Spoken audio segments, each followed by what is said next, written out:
L'info écho avec Capital. Le chiffre du jour, 13, comme le nombre de postes finalement déclarés par Jean-Paul Delevoye. Le haut commissaire aux retraites en avait déclaré à la base 3 à la Haute Autorité pour la transparence de la vie publique. Mais les révélations le concernant se sont accumulées ces derniers jours. Capital a notamment dévoilé que Jean-Paul Delevoye avait oublié de déclarer sa fonction bénévole à la fondation SNCF.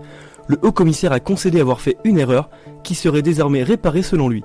De son côté, Édouard Philippe estime que la bonne foi du membre du gouvernement est totale dans ce dossier.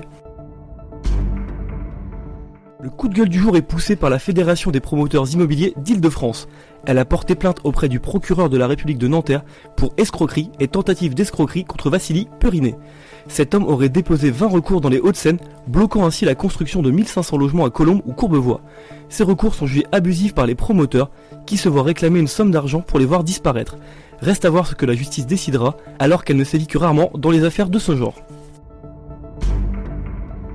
On continue avec cette affaire dans le nord de la France. Un couple de retraités a vu son chèque de 25 000 € être perdu par la poste. Ils avaient déposé ce chèque fin novembre afin de pouvoir solder leur crédit pour une voiture. Mais ils n'ont jamais reçu cet argent sur leur compte. L'établissement bancaire a reconnu l'avoir perdu sans donner plus de détails. Il aurait été en fait égaré lors du transfert vers une filiale qui devait le vérifier. La Poste assure toutefois que cette situation sera régularisée prochainement et que cet argent leur sera bien versé.